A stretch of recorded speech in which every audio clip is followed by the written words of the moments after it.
श्री गणेशाय नमः। श्री सीतारामाभ्यां नमः। श्री हनुमते नमः। श्री उमापते नमः। श्री गुरुवे नमः। सब संतन की जय जय।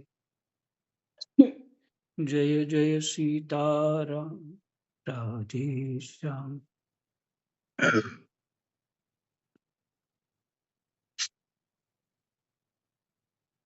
श्रीमद्भागवत महापुराण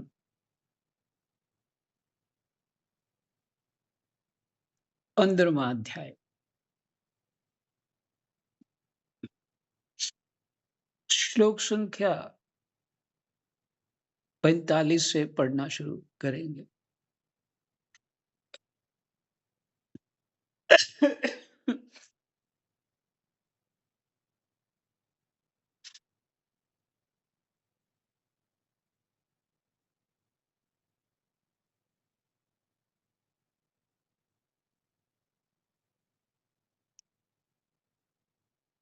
आपने सुना कि महाराज युधिष्ठिर जो हैं,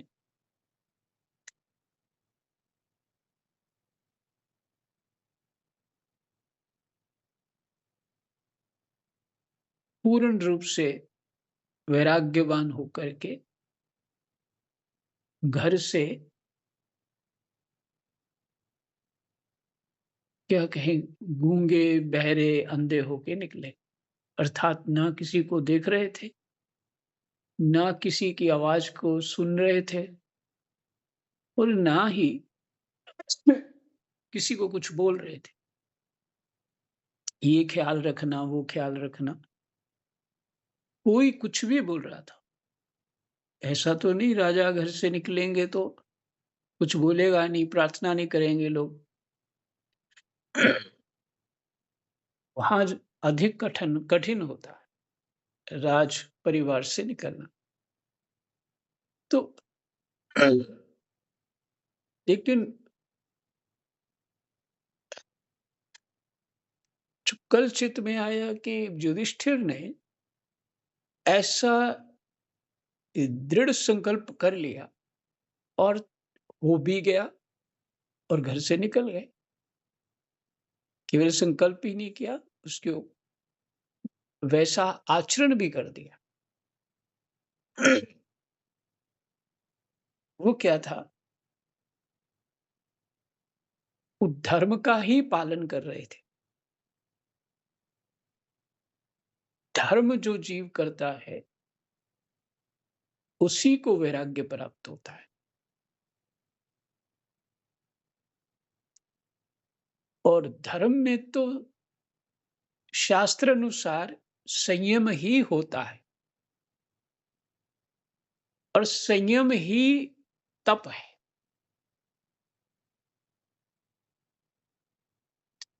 इसलिए गोस्वामी जी तुलसीदास जी ने रामायण जी में जो वो बहुत बड़े विद्वान थे, वेद शास्त्र इत्यादि के, और साधना में भी संपन्न थे वो। अर्थात साधना में संपन्न होकर के भगवत प्राप्ति करके, तो ये सब उन्होंने लिखा। तो उनका जो कोई वाक्य हो, वो तो साधारण नहीं हो सकता, तो सार रूप होगा। तो उन्होंने कहा, धर्म ते विरति, धर्म से ही वैराग्य होता है। धर्म, अपना धर्म पालन करने से ही वैराग्य होता है। और योग, योग का सीधा अर्थ है चित्त वृत्ति निरोध। से ही ज्ञान हो सकता है। अगर चित्त इधर उधर चलता जा रहा है, ये भी कर लेते हैं, वो भी कर लेते हैं, बहुत सारे चित्त, समय है नहीं, और 4 लोगों को और इकट्ठा कर लिया, तो चित्त वृत्ति का निरोध कैसे होगा?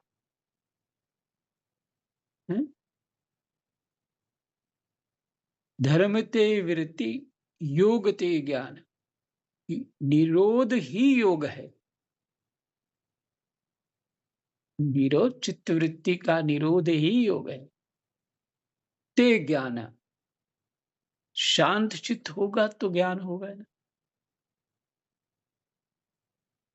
ऐसा तो वहां कोई इस तरह का अलग से हमारी बुद्धि में व्यवस्था नहीं है कि संसार भी भोग लो, दुनियादारी भी कर लो, जो करना है, और भजन भी कर लो। ये संभव नहीं। मैंने शांत होना ही पड़ेगा। रामायण में भी राम जी यही कह रहे हैं शबरी माता को, छठ दम शील बिरति बहु कर्मा, निरत निरंतर निरंतर सज्जन धर्म। बिरति बहु कर्म, तो ये काम करने पड़ते हैं, वो तो करो, लेकिन बहुत सारे तरफ चित्त लगाओगे तो बुद्धि शांत नहीं होगी, तो ज्ञान भी नहीं होगा।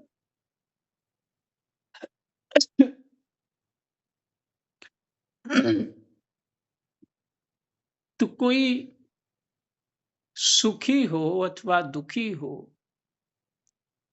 उस तरफ चित्त मत दीजिए। ममता भी चित्त विचलित करती है, और पुरानी बातों को याद करना मूर्खता के अतिरिक्त कुछ नहीं है। वो वापिस कुछ नहीं आने वाला। और यदि वो ही याद रहेगी, हम्म, तो चित्त वृत्ति का निरोध नहीं होगा, योग नहीं।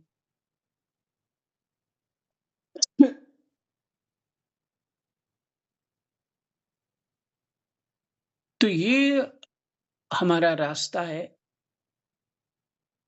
धर्म किया महाराज युधिष्ठिर ने, तो वैराग्य हुआ।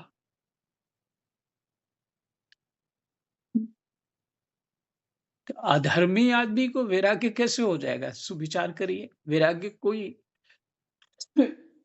ये थोड़ी है कि रूठ के जाना हमने कहीं, या रूठे रहना दूसरे से वैराग्य हो गया। वो मैंने किसी से बोलना नहीं, सुनना नहीं, मैं अकेले रहूंगा इधर, ये वैराग्य नहीं है। अपनी ज्ञानेंद्रियों का, कर्म इंद्रियों का जो सुख है, अपनी कामनाओं की जो रुचि है, सत्संग शास्त्र से और महत् पुरुषों की सेवा से अपना विवेक जब खुल जाएगा, तब वैराग्य होगा। तो ये तो सभी धर्म का ही आचरण हुआ ना। तो विषयों में रत रहने से, विषयों में रत रहना यही, पाठ भी ठीक से नहीं सुनना, बुद्धि इधर उधर करना। पाठ की तरफ ध्यान होना चाहिए ना, वो छोड़ के कोई आ गया बस उसको म्यूट तो है ही है, उसको पहले चाय पिला दो, ब्लॉक करो उसको। 2 मिनट बोलेंगे नहीं कि मेरा जीवन का जो सबसे अमूल्य समय है, वो है सत्संग, मेरा भजन साधन। तुम बैठो, बाद में बात करते हैं। तो महत्व दोगे तो महत्व मिलेगा। महत्व दोगे ही नहीं अपने भजन साधन को, तो परिणाम कहां से आ जाए? महत्व भी अपने व्यवहार को दे दिया। इसलिए धर्म करने से ही वैराग्य होगा।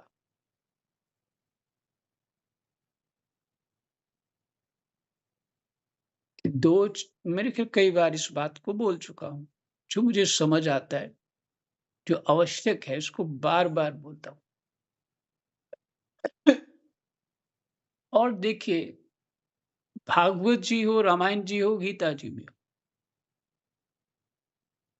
सिर्फ बात अलग-अलग ढंग से कही जा रही है, पर बात एक ही है। बस इतनी ही है। धर्म ते विरति, योग ते ज्ञान। जिस स्थिति में हो उसके अनुसार अपना कर्तव्य कर्म करो। ऐसे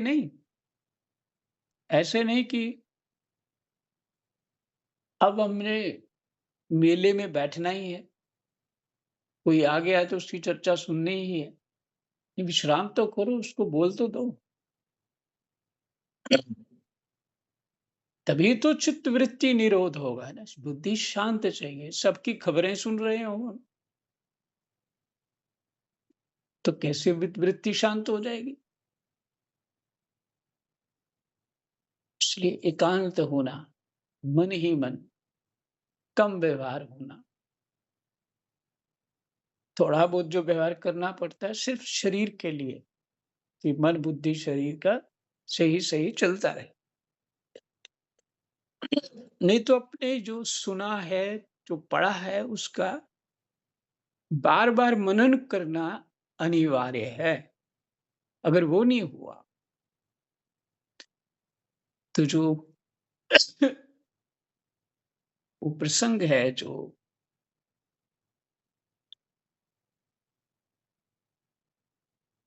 महात्म में,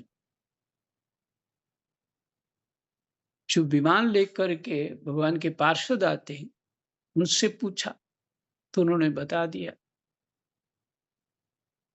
कि बाकियों को तो क्यों वैकुंठ नहीं गए, कथा तो सबने सुनी समान रूप से। तो उन्होंने बताया ये मनन भी करता है, मैंने चित्त उसी में रखता है। कथा में यही तप है कि चित्त उसी में रखो। इधर चित्त के स्वभाव को अनुसार बह मत जाओ। चित्त को रोको। ये जीवन का फल है। अगर परमात्मा में लगाने के लिए हम चित्त को ही नहीं रोक पा रहे हैं, तो इसका अर्थ है हम श्रवण और मनन ठीक से नहीं करते।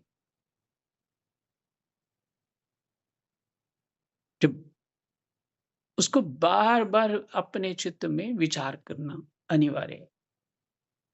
कोई भी हो, सिद्ध हो तो भी। नारद जी और कुछ करते ही नहीं, ऋषि लोग और कुछ करते ही नहीं। भक्त हूँ, संत हूँ, ऋषि मुनि ज्ञानी जो भी हूँ, और कुछ करते नहीं। राजऋषि हूँ और गृहस्थ हूँ, उनमें भी एक से एक बढ़कर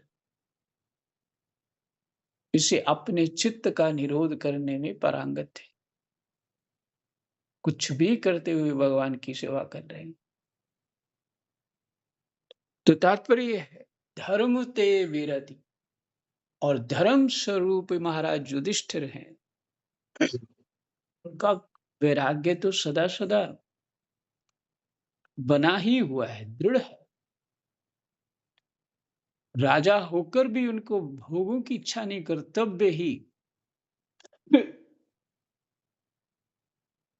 उनका कर्तव्य का पालन करना, उस तप में लगे रहना, यही उनका सुख है। ऐसी मति गति उन्होंने अपनी कर ली। तो ये चित्त में ये था कि महाराज युधिष्ठिर कैसे, जैसे उन्होंने सुना और सबको राज्य दे करके, और बस के बाद सब वस्त्र उतार करके एक धोती पहन ली और बाल खोल लिए और पिशाच की तरह चलने लगे। किसी को नहीं सुन रहे। और उसके पीछे अर्जुन भी हो लिए, भीम भी हो लिए, फिर आगे और नकुल सहदेव भी हो लिए, और द्रौपदी भी।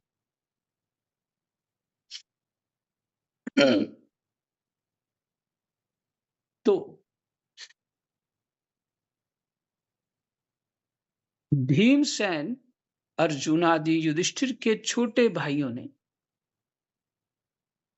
देखा कि सब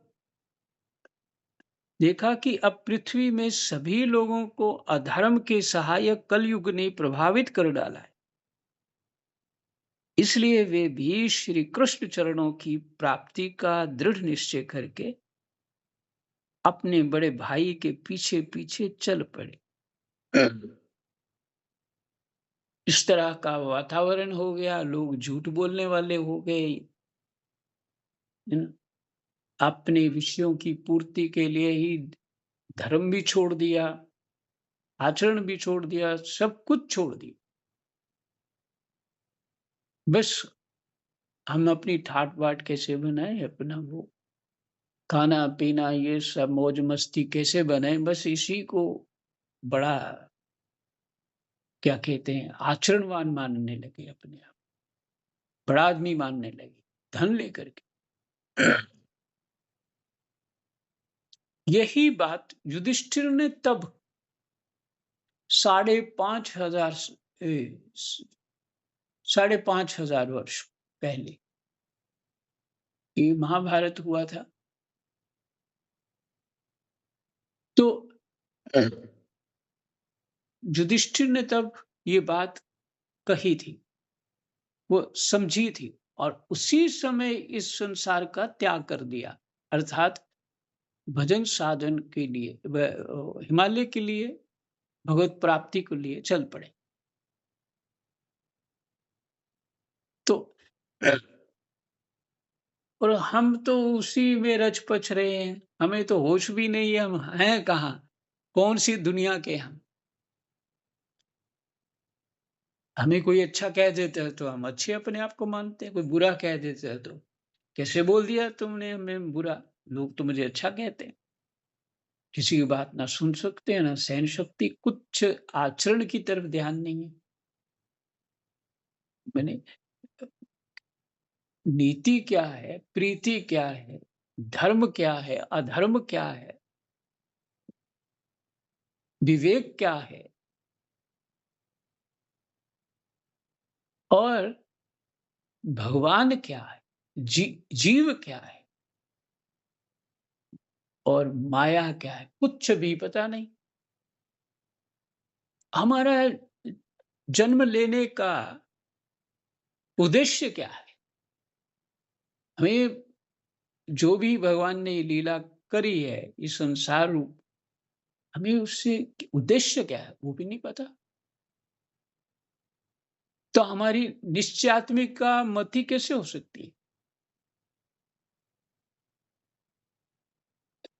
क्योंकि वस ये सब ज्ञान होगा तो हमें निश्चयात्मिका बुद्धि हो सकती है। ज्ञान होगा ही नहीं ठीक से, तो निश्चयात्मिका बुद्धि कैसे होगी? जब निश्चयात्मिका बुद्धि महाराज युधिष्ठिर की पहले से ही थी, युवावस्था से ही थी। युवा क्या उनके बालक अवस्था से ही थी ऐसी, क्योंकि वो धर्मराज सिर्फ भीम चोरा अपने योशवश कुछ ना कुछ उल्टा सीधा कर देते थे, लेकिन और कोई नहीं करता था। तो ये आश्चर्यमय बात है कि महाराज युधिष्ठिर तुरंत छोड़ा और बिल्कुल मूक होकर के, बधिर होकर के संसार को एकदम छोड़ दिया, किसी की कोई बात नहीं सुन रही, चल दी। वैसे नहीं कि पैसे लेके गए बद्रीनाथ या कुछ और लेके गए, चल दी। जब कोई छोड़ने गया उनको रथ पे, ऐसा कुछ नहीं। जब संन्यास ले लिया तो फिर कोई मिल गया रास्ते में से भिक्षा ले ली। राजा होते हुए भिक्षा लेना और इतना नम्र होना, ये वैराग्यवान ही कर सकता है, ये धर्मयुक्त ही कर सकता है। ज्ञानवान ही कर सकता है, विवेकी ही कर सकता है। सबके बस की बात नहीं। तो महाराज युधिष्ठिर चल पड़े। तो भाइयों ने भी देखा कि अब पृथ्वी में सभी लोगों के अधर्म के सहायक कलयुग ने प्रभावित कर डाला है। इसलिए वे भी श्री कृष्ण चरणों की प्राप्ति का दृढ़ निश्चय करके अपने बड़े भाई के पीछे पीछे चल पड़े।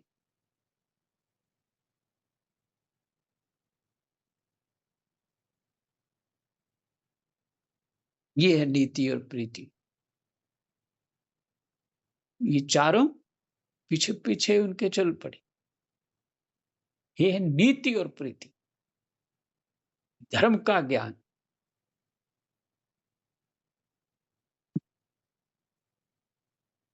ये नहीं कहा किसी ने कि हाँ, आपने राज्य भोग लिया तो अब मैं राजा राजा बन जाता हूँ, ठीक है आप जाइए। और मिले अपना हिस्सा ना मिले, थोड़ा सा तो नाराज ही हो जाते हैं। भाई बहन हो, चाहे भाई भाई हो, कोई भी हो, बड़े नाराज हो जाते हैं, उसी बात पे कोसते रहते हैं।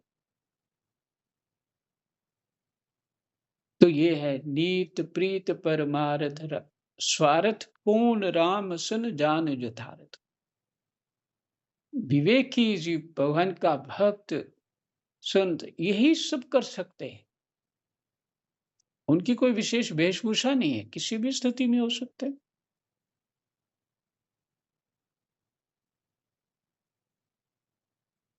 तो भाई भी पीछे चल दिए। उन्होंने जीवन के सभी लाभ भली-भांति प्राप्त कर लिए थे। इसलिए ये निश्चय करके कि भगवान श्री कृष्ण के चरण कमल ही हमारे परम पुरुषार्थ हैं।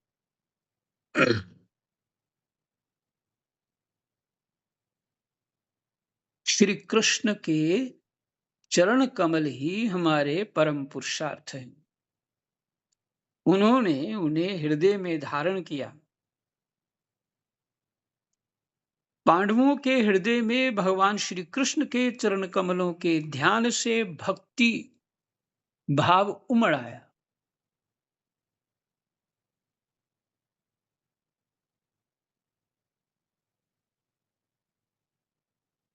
वाह! उन्होंने उन्हें हृदय में धारण किया, उनके चरण कमलों को।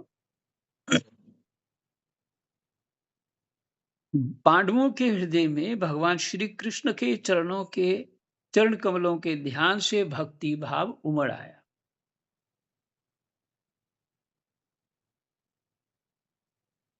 उनकी बुद्धि सर्वथा शुद्ध होकर भगवान श्री कृष्ण के उस सर्वोत्कृष्ट स्वरूप में अनन्य भाव से स्थिर हो गई।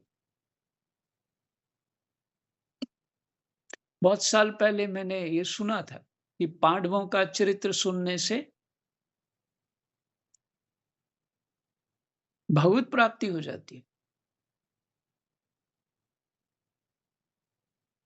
तब मुझे समझ नहीं आया था ठीक से कि ऐसे कैसे हो सकता। का चरित्र जो महाभारत में वर्णन है, ये संक्षेप रूप में यहाँ है। इस बात को समझना है कि इतनी जल्दी भगवान के श्री चरणों में ये संभव कैसे हुआ? वो तो उनका मवेरा भाई था, वैसे ही व्यवहार करते थे। अब ये बात समझ में आ रही है, क्योंकि इससे पीछे क्या है? वही धर्म ते विरति योग ते ज्ञाना। हम्म? ये सब कैसे हुआ? धर्म का आचरण किया, राजकुमार होते हुए दुख सहे हैं धर्म के लिए, अपने कर्तव्यों का निस्वार्थ होकर पालन किया है। ये ट्रिक इस्तेमाल नहीं किए, ट्रिक करते हैं ना इस्तेमाल, दूसरे की बुद्धि घुमा देना, कुछ इधर-उधर बोल देना, ये सब नहीं किया। सीधी-सीधी बात कही, सुनी और बुद्धि को मन को शुद्ध रखा है, तभी ये संभव हुआ। तो भगवान उनसे प्रेम करते ही थे। ये और हो गया कि अब संबंध के कारण जो भगवान उनके साथ रहे, उनकी याद आने लगी। यहाँ यहाँ वो स्मृति जो संसार में रहती तो संसार में चली जाए, हमारी मति गति हो जाती है। लेकिन यहाँ भगवान थे, इसलिए उनकी मति गति भगवान की ओर मुड़ गई।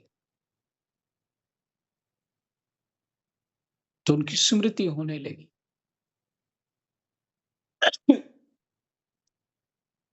तो इतनी जल्दी ये भक्ति भाव कैसे उमड़ आएगा? साधारण नहीं है।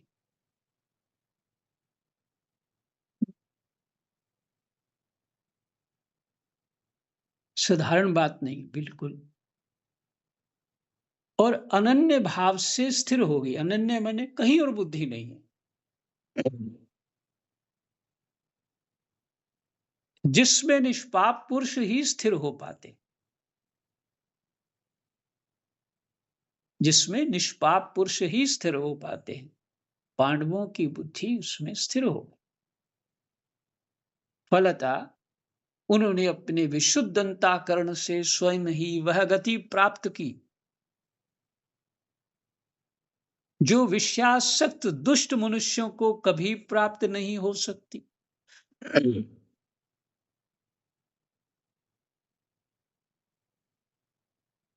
विषयासक्त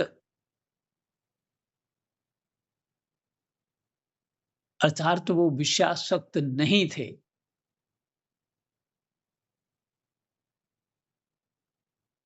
सूत जी यही कहना चाहते हैं, वो विषयासक्त नहीं थे।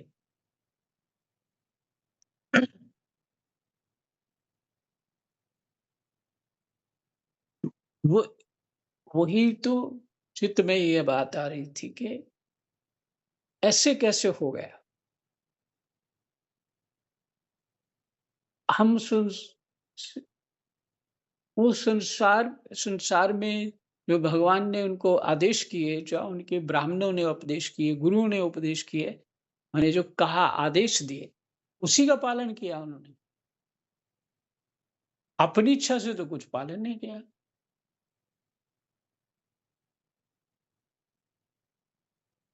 जो विषयासक्त होता है वो अपनी इच्छा से पालन करता है।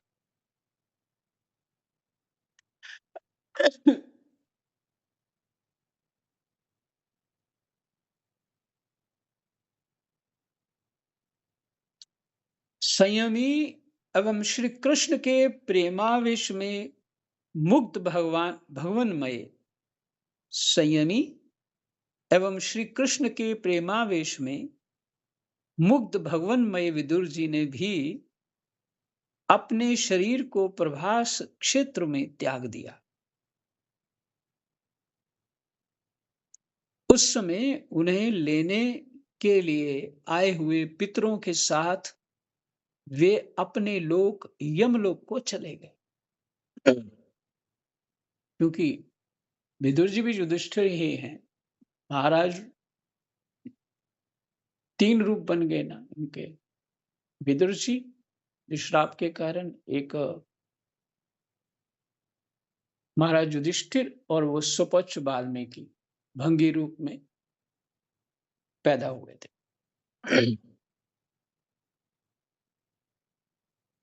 तो चले गए। द्रौपदी ने देखा कि अब पांडव लोग निरपेक्ष हो गए हैं, किसी का पक्ष लेने वाले नहीं। अब तो परमात्मा के चिंतन के बिना कुछ और करने वाले नहीं, निरपेक्ष हो गए हैं। तब वे अनन्य प्रेम से भगवान श्री कृष्ण का ही चिंतन करके उन्हें प्राप्त हो गईं।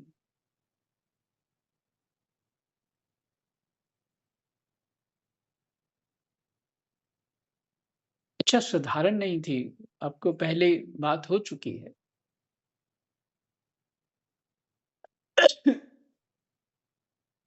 और सुनते हैं कुंती जी को भी ऐसे हुआ। छोड़ा सुना मात्र कि भगवान जो हैं वो चले गए, तो उन्होंने भी अपना प्राण छोड़ दिया। भगवान के प्यारे भक्त पांडवों के महाप्रयाण की इस परम पवित्र भगवान के प्यारे भक्त पांडवों के महाप्रयाण की इस परम पवित्र और मंगलमयी कथा को जो पुरुष श्रद्धा से सुनता है, वह निश्चय ही भगवान की भक्ति और मोक्ष प्राप्त करता है। लो, ये श्लोक यहीं मिल गया। छू बहुत पहले सुना था।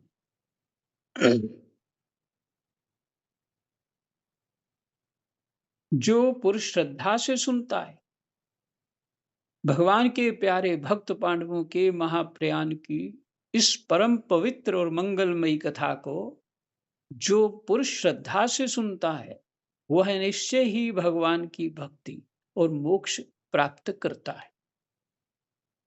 जय जय सीताराम। राधे श्याम। हमारा 15वां अध्याय विश्राम। समय भी हो गया। कृष्णाय वासुदेवाय हरे परमात्मने प्रणतः क्लेशनाशाय गोविन्दाय नमो नमः। जय जय।